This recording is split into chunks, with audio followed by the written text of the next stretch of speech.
And hello, welcome back. The international break is over, and therefore we're glad to say we've got Louis back with us. Hello. And we've got Jamie. We've got a big weekend. Thank you. The Premier League is back, and so much has happened. Jurgen Klopp said they were a little bit lucky against Everton, and we had that amazing Chelsea 2, Arsenal 2. Arsenal absolutely dominating at Stamford Bridge and getting a point. Could that be the point that wins in the league? That's all we're going to start today, because as we know, Louis, the adamant Chelsea fan, is here. And let's get your views and reaction on that game. I do hope you're joking with the dominating, because I think we all have eyes. We all watch that game, and probably the worst you've seen Arsenal play for a long time. And Arsenal aren't just a bad team, so there's a reason why they were playing bad, and it's because we did play well. Pochettino's got a settled team now, knows what he's doing, midfield free, Gallagher workhorse, pressing everything. Arsenal couldn't get out. They couldn't play any football. I haven't seen them be that bereft of ideas for a long time. And I think we can all agree they got away with one in the end, because it was the most comfortable win at 77 minutes until Sanchez just decided to do what keepers all over the Premier League are still doing week in, week out now, and just passing it out to an opposition player. Let's talk about later goalkeepers. We're going to talk about when we talk about Arsenal. But do you agree with Louis' assessment? Did Chelsea dominate Arsenal? And we'll get to my assessment later. My domination is meaning we were comfortable and we didn't ever look like conceding until passing it. And I think tactically we got it. Pochettino got the number, please. Yeah, I think he did a sound job. I mean, I think it would have been a deserved win for Chelsea. Like I said, not so much total domination, but it would have been, if they had won, I don't think you could have argued with the result. But listen, Chelsea pick it up pretty well. You know, I think in the last 5 games, they're unbeaten across all competitions. I mean, that fell a long way away at some point this season. And like Louis says, there are players getting comfortable now. Mudryk scoring for club and countries, get a bit of confidence back. And they seem to be in the right direction. But I will throw this at you. Their next 5 fixtures, Brentford, they've got to win that. Because then they face Spurs, City, Newcastle, Brighton and Manchester United.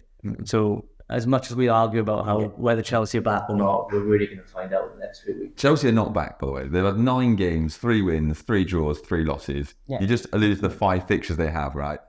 They're not going to get, they're probably, let's say it's 6. They're probably get 2 wins, 2 losses, 2 draws, right? And where are they at the moment? They're 10th. Where are they going to be in 6 games? 10th. Now, before I say, well, I'm not finished, right? Oh, we're back. We've got a settled team. Your top goal scorer is Raheem Sterling with 3 goals. Your top goal scorer last season is Havertz in the Premier League with 7 goals.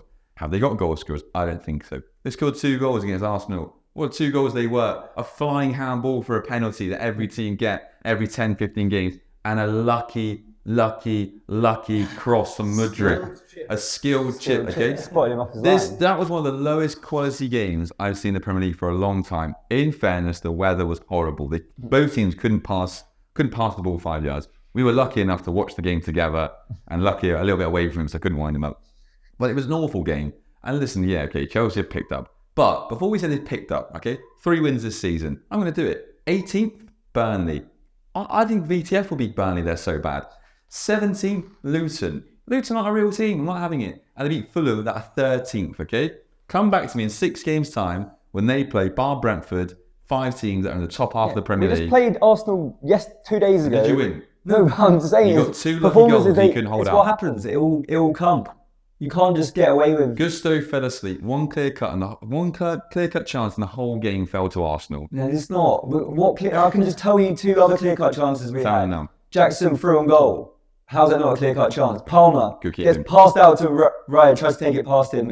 Raya did do well to rectify his mistake. There's 2 clear-cut chances. Home game in the rain, Derby. Well done, you're up for it. Let's see you are. I'm not having this Chelsea about. You can't just say we haven't played. You're not. Oh, look at the next 5 games. We just played Arsenal. You say we're going to win the Champions League and the league, and we played them off the park. Let's make this interesting. So we can't have it both ways. Let's make this interesting, okay? The next 5 games, okay?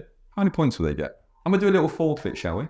Losers will get the coffees in the podcast in the future. I'm just saying. Next 5 games, you'll get how many points? I need to see exactly who we've got again. Brentford. Okay, we should Actually, this is 6 games, right? Brentford, Spurs, City, Newcastle, Brighton, Manchester United. Yeah, we beat Brentford and we'll beat Brighton away. No, Brighton at home. Home? We beat them at home. Brighton at home is Brighton at home. Spurs, I reckon Spurs, they're going to run out of juice. That's a white I reckon we're going to be beating Spurs at 3-point lane again. And see you. City, I can probably use the City. City's away. No. Newcastle is a difficult one.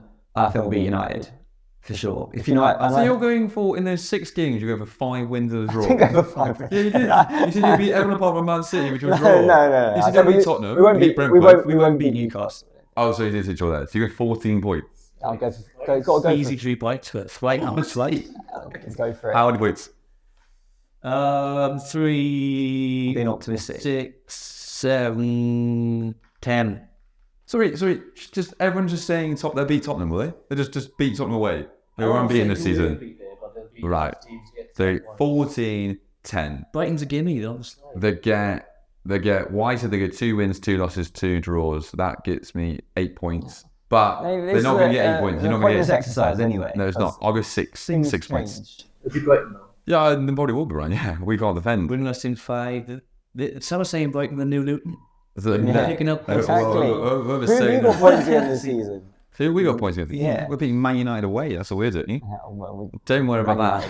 We're 7th, you're 10th, and we've played the hard games. You've got them to come. Our next 5 games are... Every game for you is hard at the moment. Every game is hard for us, you're not wrong. So are Chelsea back then? That's the real question here. Are Chelsea back? You're on the way. They're picking up points now. We can't go against that. They have picked up points. But we'll see. Those 6 games are kind of not make or break for the season, but they'll define whether Chelsea are. More settled team.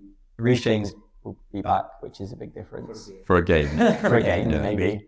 But no, I think also need to talk about Cole Palmer a bit because I think he went under the radar. He is a very good player. I didn't think he would be as good as he has been, but he's fitting seamlessly and just looks very good. So you think man of the match? Yeah, man of the match in the worst game in history of football. So you think that team is because you both predicted, remind the viewers where you said this finished the season? You did say 5th, and you said 5th.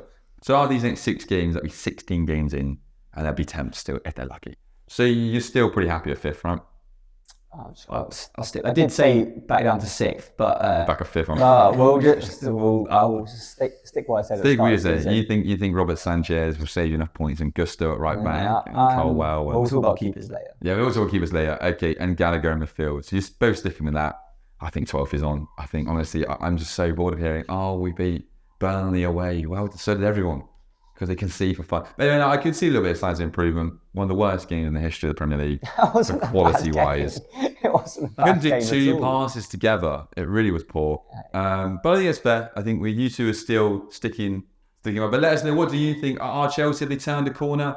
Are they back with 2 incredible wins against the bottom? Sorry, 1 incredible draw and a win at Burnley? Or are they still going to slump again? That's the real question, isn't it? And we'll find out next week. It's annoying they got Brentford at home, actually, because I'd like them to play big boy. I think we'll be better against the big boys. It can't be any worse because we've not been very good against the smaller. That's our Chelsea chat then. So they did get a point at home to Arsenal. That is a good move. Before the game, you'd have taken that, obviously. Yeah, 100%. You're taking obviously afterwards. But the striking options are a little bit worrying, I do think. When Jackson came on, he looked so devoid of confidence. He's got his confidence back. He just came on and then he didn't. That challenge to go 3-0. I know, and it was his first. The only thing I'm giving was literally his first time coming on, but still, he just didn't know what to do there. I mean, that was silly. It was. Okay, you move on. Okay, that's Chelsea. Now Arsenal. I want to talk about Arsenal because we were with a lot of Arsenal fans on Saturday for the game, and all I kept hearing was, "You've overcomplicated it. Arteta's doing too much." And what I want to think about is they've signed Raya in goal, they've signed Havertz, and they've signed Declan Rice, and it seems like the 3 players, it's going to be huge, isn't it? How he uses them. And I think Raya comes in and replaces Ramsdale, and a few Arsenal fans aren't too sure. We've got Havertz, who started the season, and then obviously he's been benched now, but coming on. And we've got Declan Rice, he's kind of playing centre midfield, but covering a lot of the left back for the inverted fullback. I'd like to go your thoughts first. Is Arteta overcomplicating it? I wouldn't say that at this point because, listen, they just come off beating City and they got a point away at Chelsea. I think the standards are getting so high at Arsenal now, though. We're trying to pick little decisions, but listen, the goal difference off top of the league. And all these decisions are going to be much easier to take later in the season. Right now, everyone's fresh, everyone wants to play, right? And the schedule isn't too busy. There's international breaks every 3 weeks. You get into like December, January, you've got like the pile-up of fixtures in December and January. You've got the Champions League comes back in the knockout stages, and players start to get injured. These decisions almost take care of themselves that time of year because you've got less players available, right? I think that's a big factor here, is that you're overcomplicated Raya and Ramsey, perhaps. But, in the other positions, it's going to get much easier to pick a team when the less players are available. That sounds simple, but it's true. We talked about, I criticised Arteta for, the plan B, you're not getting a plan B striker in, and they probably still need to do that in January, but Havertz kind of did that against Chelsea. So and it's the same thing happened against City. It's just worked. Go long, basically. But if it's working, that's kind of the argument I made, really. It's that, they need to get different type of striker in so they can play differently when things don't go well, but Havertz is kind of making that happen, and they are willing to go long ball if they have to. And they, say what you want, they keep getting these late results, and we always say that's a sign of champions. Yeah, you're 100% right. We condemn Arteta in the past. I love Arteta, and what you just said there is hugely right. Like, he's come up with a different plan. What do you think? Arteta a genius, or is he overcomplicating it?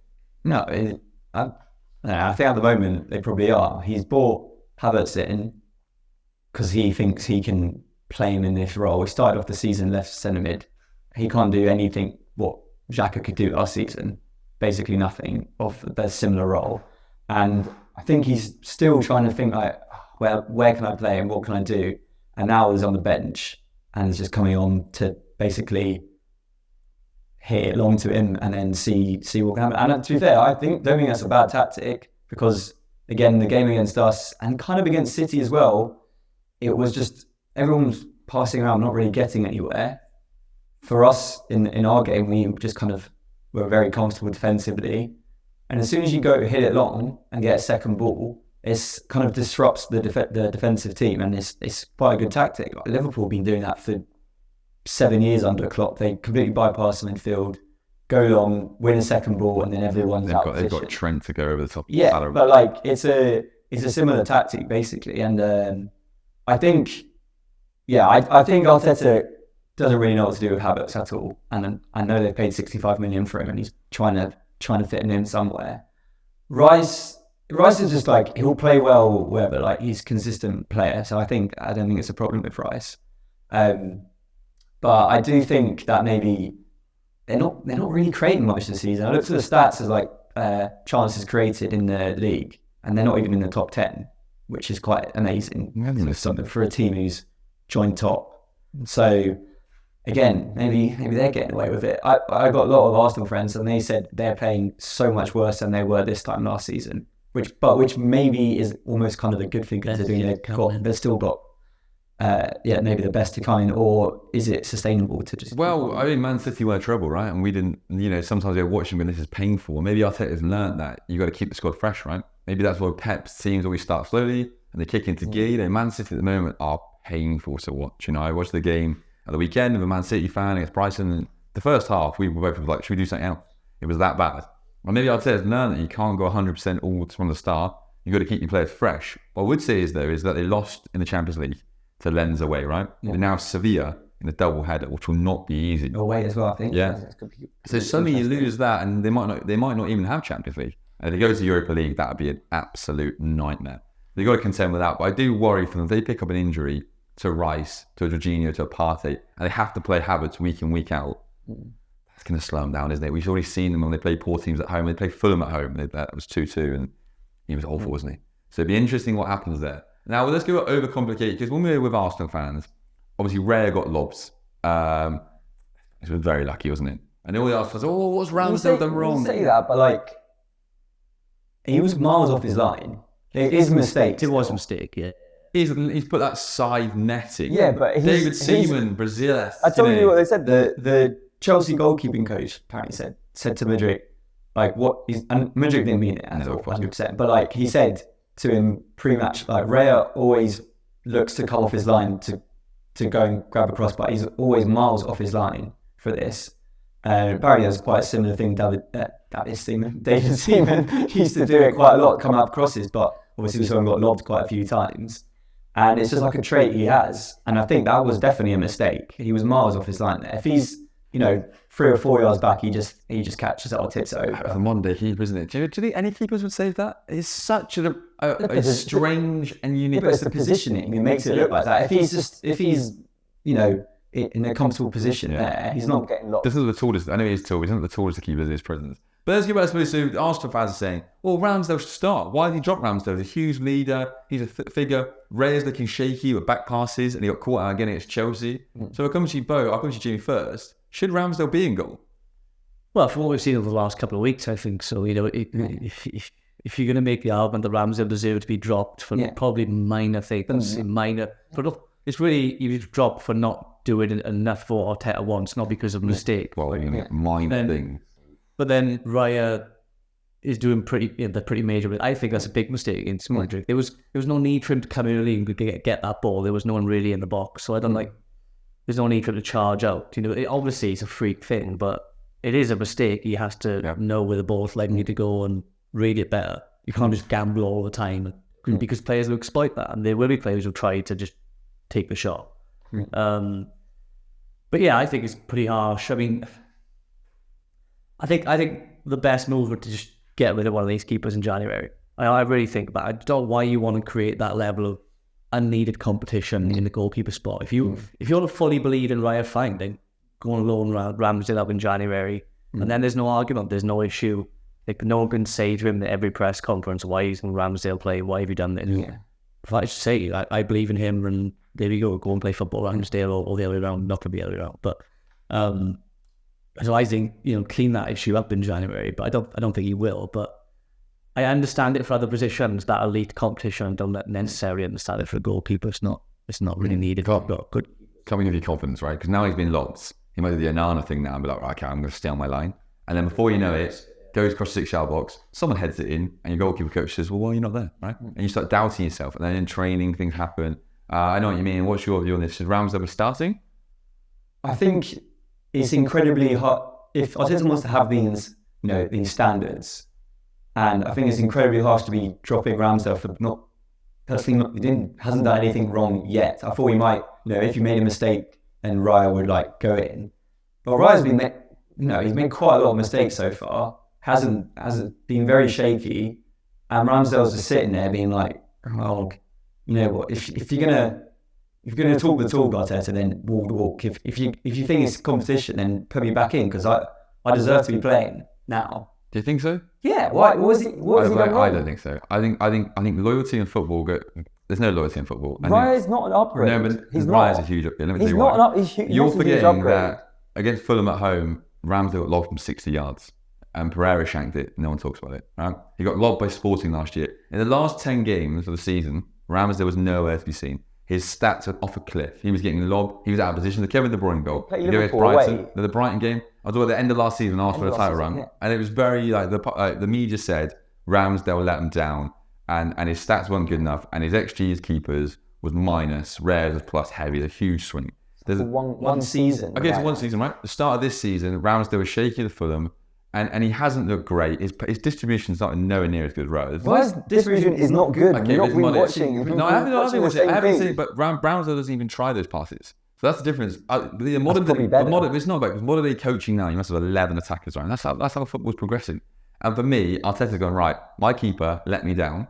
Look, I need a better keeper to win the league. The margins are this big. Raya isn't that one. Raya's Tottenham, the world class from Ramsdale, that was a world class save. And Ramsdale had 3 clean sheets. So I think Ramsdale had 1, I believe. It's not all of it. It's not. But what I'm saying is, I know the stats tell me Raya's a better goalkeeper. He can kick it better. He can't kick it better. He literally can't kick it better. Okay, well, it's like saying he had good stats at Brentford last season for kicking it, because he's hitting it 70 yards to Ivan Toney who's going to win a header. No, that's why. Watch the games. I'd heavily disagree with that. I think all Arsenal fans have been watching the games recently. Raya can't kick it any better than Ramsdale. But it's a level of difficulty, isn't it? If you're a centre-back and you pass to your other centre-back, obviously your pass completion should be 95%. If you're a centre-back and you're trying to hit the diagonal switch and you're trying to more harder balls, of course your pass completion might be a little bit lower. It might look like, oh, you're misplacing, but that's progressive football. No, it's not, because the risk of making a mistake when you're passing out. How many goals has Raya conceded by doing that this season for Arsenal? I tell you, because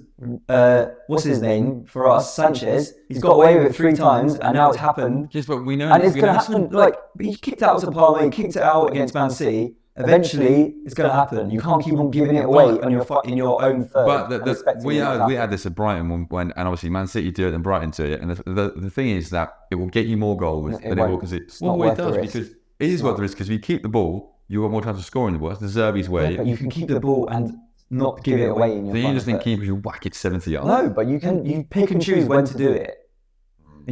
For me, the biggest issue is what Arteta does with this. If he's going to play that level of competition between 2 players, it has to be if one player makes a big mistake. Ramsdale's done. Ramsdale's done. That's what I'm saying. Then only know. If you're going to play the competition game, it has to be fair. Someone has to come in when someone makes a mistake. And the player who's playing well keeps his place. That's just how it has to work. If not, like I said, get rid of Ramsdale. It's fine. Make a decision. Be bold with it. Okay. And people have to accept it then. There's no argument. No one's going to be saying in February, when Ramsdale's playing for West Ham or something, play Ramsdale. Like, just sort the issue out. Simple. Yeah. I don't know if it'll happen in January, but at the end of next season, there's no chance both of them are there. Big money, Newcastle, Chelsea, maybe. So a team in Europe, it has to be European football, of course. But also, quick on Ramsdale, Southgate's never fancied him. Let's be honest. He wasn't fancied before. He was at Sheffield United, wasn't he? Before he does have lapses of concentration, and I think because sometimes he's so likable when he comes across in interviews. Yeah, I think we've seen that. Sometimes I'm like, you want. And I think Arsenal fans would love him because of that, right? So then you're like, I want him to do well. But then you do look at the stats. They tell me. I don't think Ramsdale is a great keeper. I think he had a very good season last season, and he's a decent keeper. I just don't think if you're replacing him, and I think Raya is that guy to replace him with. Yeah. I think if you're going to replace someone who's had a good season for you and is clearly liked in the dressing room, just signed a new 5-year contract, then you've got to replace him with someone who's like the elite. And I think maybe Mike Maignan from AC Milan, I think he's a great keeper. I think that'll be the next keeper who will be bought for a lot of money. But other than that, I think Raya, mid-table keeper, like top. He played for Brentford last season. Him and Sanchez, they're like much of a muchness. But also going back to goalkeepers quickly before we finish. So you just believe goalkeepers shouldn't be taking big risks, right? They should be playing a certain way of football. Because you said Bournemouth obviously made a keeper made mistakes. You've got to pick and choose when to do it. Sanchez, 77 minutes, 2-0, the most comfortable thing. Don't pass it on your left foot out to someone who, okay, it's not even that hard of a pass, but if you screw that up, swear is allowed, then that changes the game completely. Just when to do it and when not to do it. Game management. Game management is decisions because they can always pass it. They know how they're like good enough players to do these passes. Just pick and choose when to do it. But if he goes 70 yards right and he picks in the corner, Pochettino's going to come flying out. No, he won't. No, he won't. No one will do that. No, that's modern day management. Okay, that's the way of Arsenal. So do we think Arteta's overcomplicating it? We think no. Let's see how he gets on. He's had a good start. They're keeping pace with Man City, aren't they? And, at the moment, probably where they want to be, right? They're in the title race. Yeah. They're in the Champions League, obviously one bad result. They're betting this new squad, new keeper. Not sure they're going to do Havertz. Rice has fitted in well.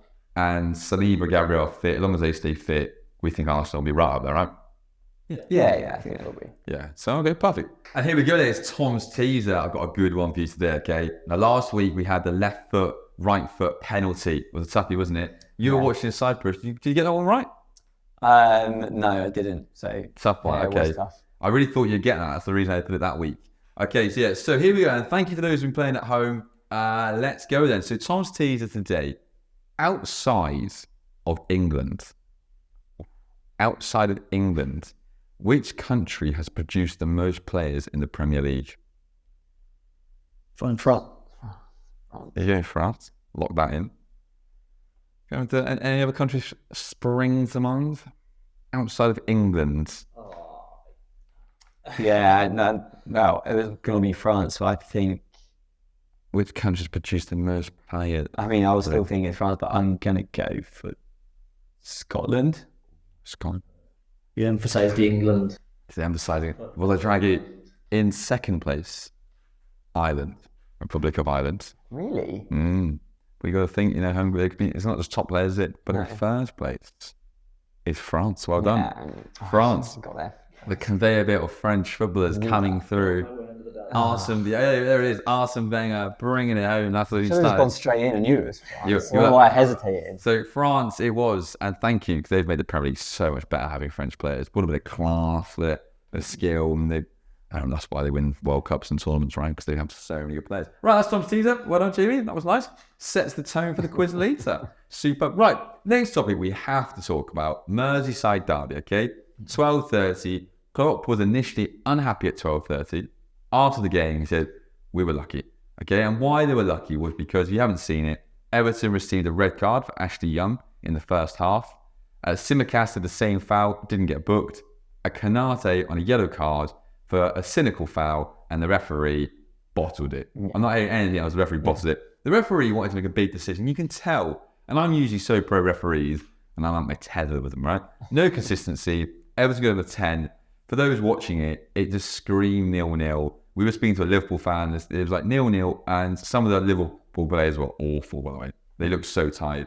But your reaction first, James, to the red cards? Yeah, it's a joke. It's a joke. I mean, the red card itself, I'm okay with it. I mean, yeah, it's. I think Luis Diaz, it's really clever and kind of moving his leg in the way. But yeah, Ashley Young can't dive in on a yellow. Fine. It's probably. I'd like to see a derby. I'd like to see him let it go. Just to let one go for each team. I'm fine with that, but fine. So it's probably a 7 yellow. But then Kanate, he's got the other side of him. He got one more defender to beat the other side of him. So he's basically got a one-on-one with the defender on the other side and just swings a leg at him. It's the most yellow card of all yellow cards. He knows what he's doing. He knows he's going off as well. Absolutely cynical. And then he just like you said, he bottles it, and then Jurgen Klopp cleverly takes him off, and that's that. And you wonder, for me, all the mourning that Liverpool have done about refereeing decisions, and we say, yeah, just get on with it, and on some level it works, doesn't it? Because Craig Pawson has clearly got that in his mind. Even out, That in his mind. Yeah. Of, do I do this? Do I make myself another talking point for Liverpool fans, and do I get called up by Klopp? That it works. That PR pressure works, and that they've got to sort that out. He's already started. He said we were lucky. He goes, but over time they'll get over it. It's happened to us. It's keeping the narrative. It's happened to us. Okay, and we'll get a few more decisions. But as Dyche said, he said it was ridiculous, bizarre decision for everyone involved. Would you agree with that? Yeah, it's one of the ones where you watch it and you just know, the player knows, everyone in the ground knows has a second yellow, and then the ref, you can tell when they were zooming in on him, and he's just thinking, all he's going on in his mind is thinking, do I do this or not? But I know it's the right thing to do, but do I actually give it? Because he knows it's a second yellow card as well. Of course, everyone knows. And I think it's the ultimate embarrassment for a ref when the manager takes the player off the next second. When that happens, you just know, God, that's bad. It was kind of cringe actually. It is, isn't it? It was like Onko's Matip, and you're thinking, Craig Pawson. It's 0-0 at the time as well. And I don't think Liverpool looked scoring. I think they were awful. They were really bad. But I mean, I know you were touching on McAllister. They looked leggy, didn't they? Yeah, I think McAllister on the second match has been a bit underwhelming so far. He's playing, that deep role, and he's kind of just losing the ball quite a lot. I don't think he's really doing much. I don't know what Liverpool fans think. I've got a friend who thinks he's just a bit meh. Yeah, he's not really doing much with the fanfare about him. And you kind of said it before, to be fair. You said out of Caicedo and McAllister, you thought, 55 million for McAllister, fine, we'll take that. Yeah, that's a fair thing. He actually really struggled with nerves. So when he first settled at Brighton, he struggled the first year. He was awful. And he said he got every Premier League game, nerves, just bag of nerves. And then he said at the World Cup, weirdly, was the first day of nerves. Maybe there's a messy factor. And you can tell, when someone gets the ball, we all play football. You're nervous and you just do something you shouldn't do. Take an extra touch. Takes an extra. Exactly. And that's what he's doing. He's instead of just spraying that around to Trent or doing this, he's going, and he gets tackled, and you can see it. And he looks like the whole world's on his shoulders. I've noticed Klopp's been taken off a little bit. And I've noticed he's just not at it so far. I agree. I think there was one moment stands out where someone throws the ball to him and he tries to knock it back first time and just goes straight out of play. And you just think, That's the perfect example, like you said, when you're in your own head and you think, I've got to get this right. We've been there. We've all been there. We've all played football. We go, oh yeah, and you knock it. Wait, what we're doing? And you've all played there when you're there, and you just touch his gold, right? As you struggle with confidence, and you've got that outfield crowd on you, and you start losing some games. I don't think they're not on him or anything. I just think he knows. He probably knows he's not playing that well at the moment, because you don't want that pressure of. He's the one that he's the one who's going to be passing it out the back, and if you keep on making those mistakes, then it just gets on you get on your own back. Yeah, and you think, oh no, I can't do this again, can't do this again. But I don't know, it might just turn around a bit. He's again, they're not really playing with the defenders in the midfield. Grab him. Yeah. Hopefully I didn't butcher his name. No, you're. He was playing really far. He was playing far further forward. I don't know why he started in it. I thought he played all right, to be fair. But he's not. I thought he's more defensive, and McAllister get forward a bit more. But I don't know. Weird, Liverpool, because like every week we're like, they're not really in a title run. They're not really good enough, and no CDM and defense. It's like grind and never win. I know. And the next 4 fixtures, like we said last week, are really easy. This happens. It's Jurgen Klopp's season, and they have got a cheat code in Mohamed Salah. He did nothing the whole game. Yeah. Penalty, scores again. He's got 7 goals and 4 assists. And you're thinking, that's pretty special. And considering he's not doing much, if you've got a cheat code there, and you've got Nunes to bring on, you've got Gakpo to bring on, you've got your Harvey Elliott to bring on, you're thinking, actually, maybe they are in it. They are, but are they? I think so, yeah. I think you mentioned with McAllister and Gravenberch, this midfield is still kind of finding its way. It's a completely new midfield. There isn't much senior leadership in there, as mentioned before, with Henderson and Milner going. I think there's potential for this midfield just to get better and better as they get more comfortable, and we'll see if they do. I mean, yeah, the young players in there as well. So, but like you said, again, wins. They're I don't know what it is. They're a point off, I think, or something. They are a point off, yeah. Well, if we say Tottenham win, we're saying, I'm actually giving Spurs to Go on, but in a go like we said with Arsenal and Arteta, Liverpool in a totally fine position. They got some winnable games now. They stand up to big tests as well. They went to Newcastle and won against the odds. Chelsea, obviously, first game of the season, but yeah, they take care of business in these games that they need and should win. And I mean, they'll be right up there. And I think once you reach December, you're right up there. The rest takes. It's quite interesting. I've quite a lot of parallels with them and Arsenal this season. I don't think either of them ever played that well, and they've got got a lot of points really. Whereas I think Spurs have been playing quite well, and this is like maybe the peak. I don't think they'll. Watch them win 5-0 tonight against Fulham. Yeah, but no, I don't know. I feel like Spurs have been playing well and been picking up points, whereas Arsenal haven't been playing that well. Liverpool haven't been playing that well, but they still picked up quite a lot of points. And Man City, Man City are falling to sleep at the moment. They are literally in gear 1, and I think they're giving every team a bit of a chance here, And I think it's Liverpool's, your Spurs, your Arsenal's take advantage. Villa flying, 4-1. They were full that. Emre doing that. Yeah. I know, they look dangerous, don't they? Yeah, Louise in midfield, pinging in goals. 5 goals, huh? No, 2. But he's actually, Aston Villa, who would have thought that? Get them in the hunt as well. Yeah, I saw it. Yeah, it's wide open. It could be a really good title race. Yeah, I'm not buying Newcastle. I'm still not buying them. As we find out now, they hit 6 in every game. Yeah, I am not buying Newcastle. Are a good football team, and that I think I'm just nicely on the best bets then, right? So best bets, Jamie. There's rumours going around. You're another little winner. I did, yes. It took Man City and Brighton, both teams to score, Man City to win. So that brought me home 23.75. I'm up to the retirement fund, if you're with me, up to £30. Oh, look at that. Green. Green. Can you match green? Oh, no. But I'll tell you what, probably the closest bet, or the most disappointing bet I've ever had, was on Saturday for my best bet, which I didn't put on because I was in Cyprus, but we discussed beforehand what it was. I know what's that group, so it was Salah to score any time, Ashley Young to be booked straight away, and Ashley Young to commit over a foul, basically. Okay, super.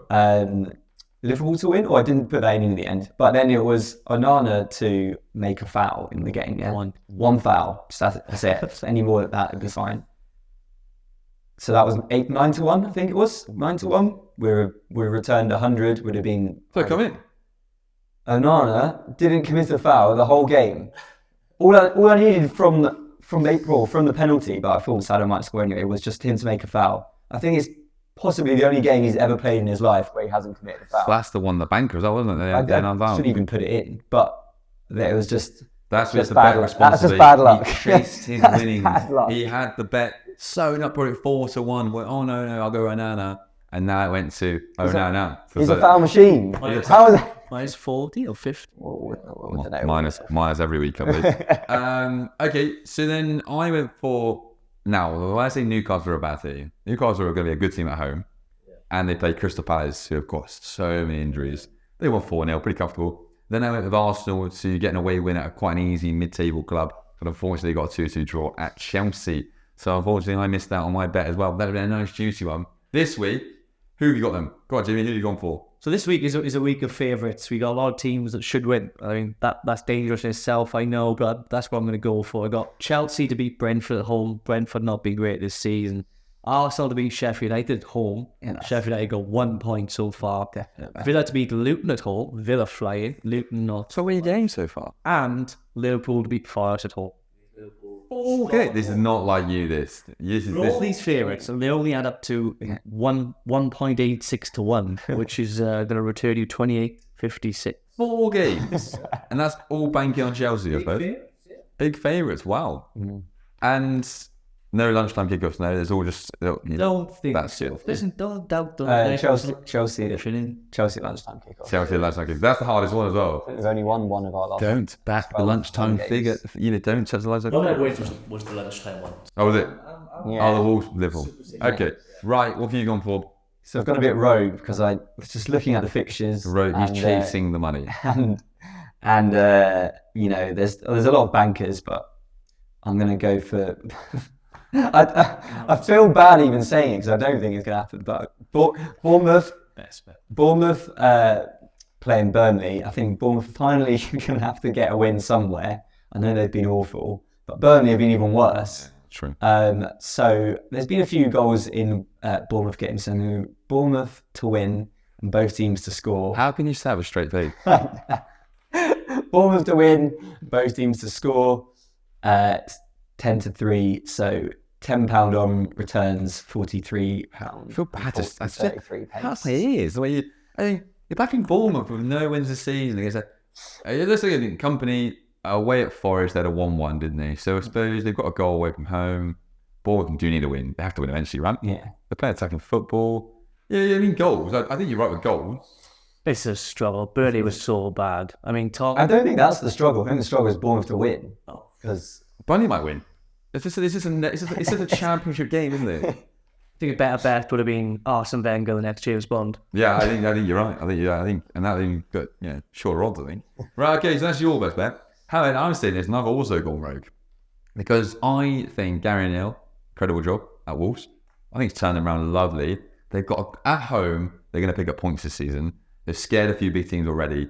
Wolves, Newcastle, both teams to score, draw. yeah, Because I can see that. I can see it because I think really good odds as well. 3.5 returns 45, and Newcastle will have Champions League, right? So they have Dortmund. Yeah, they can pump for that. Dortmund, they probably should win that. And then Wolves, you don't want Wolves away from home. They're quite tricky, aren't they? Yeah, Neto, Kuna. They do create a lot, and if they start converting those chances, listen, if they beat Newcastle, I wouldn't be that surprised if I wanted to. I don't think Newcastle will win. Cue the 5-0. I don't think Newcastle will win, so I'm going draw, return 45 after Dortmund, whole week. And I like Gary Neville. I think he's a good manager. He's just not flashy, is he? I think everyone forgets he's a manager. He just gets it done, does a good job. Nice of him about obviously beating Bournemouth. He would have left that. Oh, can you imagine? So there's a lot of kind of fanfare about Areola before, and obviously you play managing La Liga.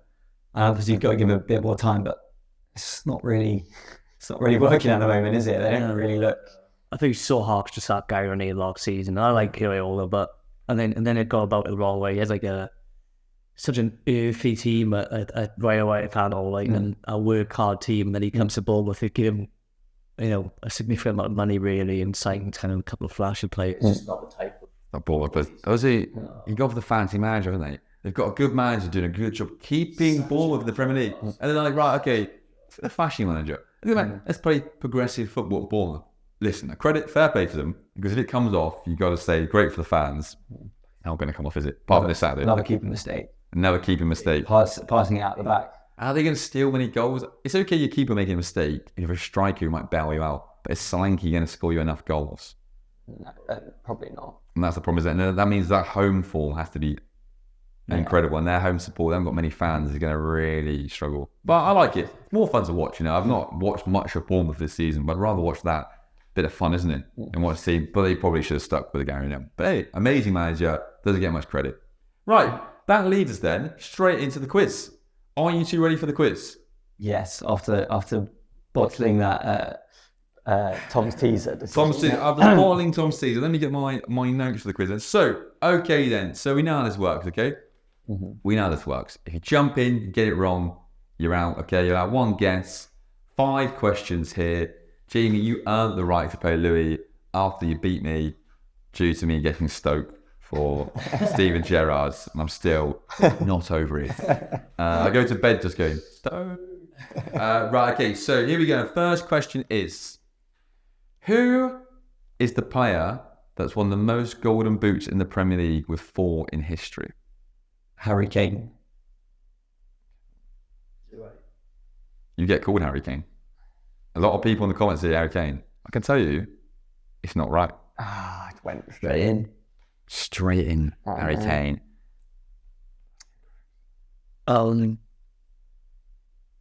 Salah? How many has he got? It's got to be 3. Incorrect, Salah. I think, do I get to go? Agree. Or is it... Do you know what? I was usually a cut. If you're happy with to go back in and you get another go, then fine. I'm going to leave it up to you. I'll take the 0-0. What were you thinking? It's got to be Shearer. No? Incorrect. No? As well, really? We talk about French players gracing our league. Thierry Henry got 4. I thought he was the same as Kane. I was quite surprised with that. I knew he was like one of the top. Henry, 4. Henry, the French conveyor belt. Yeah, there you go. Right, next one. Man City and which other Premier League team not had a draw this season? Villa. Incorrect. Going straight in again. Come again. Oh. I should think about things before I go in. It's good that the door is open. Man City and whichever Premier League team have not had a draw this season. I think it's someone down the bottom. Burnley. Is that your answer? Yeah. I told you they drew a Forest, didn't I? Not Burnley. I think I know. Go on. I'm not going to win. Everton. Who are Man City playing this weekend? Oh, yeah, of course. They're playing Manchester United. That's why I put it in. Man City and Man United not a draw this season. They play the Manchester Derby on Sunday. And what's the score going to be? It'll be a draw now, won't it? It's at Old Trafford, actually. And interesting. Old Trafford, they seem to get a result there. A lucky refereeing decision last year, that offside. Oh, yeah. Quickly, quiz prediction, just a quick name. Man United, Man City, win, or draw. City, away win? City. Away win. Yeah, I think I'm leaning draw City because Man City are asleep. Bad, aren't they? Right, next one. Who am I, okay? Who am I? There's a lot of clubs here, but if you want to guess it, jump in. But is it their career path? Whole career. Oh, yeah, so it's their career path. So where they started until where they retired, okay? Who am I? So their teams they've played for: Wolves, Coventry, Inter Milan. Robbie Keane. Wow. Leeds, Spurs, Liverpool, Spurs, Celtic, West Ham, LA Galaxy, Villa. Where did he finish his career? Did he go to like Cork or something? India. Atletico del Kolkata. Where's he now? Is he an assistant manager? He's a manager. He's a manager, yeah. I believe he's Israel, but I think he's a full-on manager. He's definitely a manager, yeah. I was thinking, yeah, you didn't really hear about him, do you? No. Well, the best celebrations in the Premier League, by the way. Yeah. 1-0. You jumped in early then, you got it. You got that from Inter, didn't you? I was going on Coventry and then Inter, but yeah. Fair play, no points. Right, the next one is you need this, okay? We will do all 5 just in case. Right, so we have in the 2016 season, Leicester won the league. Okay, in 2016 they won the league. Jamie Vardy scored 24 Premier League goals. Mahrez scored 18 Premier League goals. Who was the 3rd top goal scorer in the Premier League? I was going to go. Who? Kane. Harry Kane. Kane, yeah. Kane. No, the 3rd top goal scorer for Leicester. Yeah, sorry, that's that again. Go. So the Leicester, Vardy 24, Mahrez 18 for Leicester, who was their 3rd top goal scorer. Joa. I don't want to go left field, but at least he got it wrong. It's a free gamble. Free gamble. You got it wrong. Robert Hoof. That was my answer. Robert Hoof had 3 goals. Joa's definitely got more than that. I can remember. No, yeah. Okazaki had 5 goals. Joa had 6 Did goals. he? Yeah. Got from Brighton. Yeah, Joa. Right, I can't believe that. He had 6. Can you believe though? Mahrez had 18 Premier League goals. Didn't realize that many. Yeah. And Vardy was on pens. I know, he did well. That's always a goal every 2 games. That's incredible. I think he took 1 or 2 pens. Yeah. Yeah, for top. What was top goal scorer like in the Premier League? That must have been. It must be up there. Mahrez, 18. I think Kane got loads. I think Kane won it. Yeah, he did. Right, last one. I'll do it anyway. Okay. So it's 2-0. But a bit of pride now, Jamie. Okay, a bit of pride. What was the highest ever Premier League scoring game with the most goals? We got it. Reading, Portsmouth, Reading. What was the score? 7-4, but I don't know if anything's changed since then. Interesting. So 7-4, 11 goals. Hasn't changed. I think that's changed. It was that for ages. 7-4, still the one. More than that. West Brom, Man United. 5-5. 5-5. Not that. 7-4 is correct. 3-0. Portsmouth, Reading. What was that? It was in September. What was that game? 7-4. 3-0. Comfortable. You jumped in the first 2, but you did it, Jamie. We come back stronger, okay? We will get in one day. I had Tom Caesar, so I leave with Tom. Yeah, you went with Tom Caesar. So we discussed lots. Thank you. Let us know what you think. Obviously, we talked about, are Chelsea back? Obviously, they're not back. Louis thinks they are back. We obviously discussed Arteta. Is he overcomplicating it? Liverpool teaser quiz. Best bets. Listen, if you've got a bet, follow Jamie. And if you haven't, please subscribe, and we'll see you next week.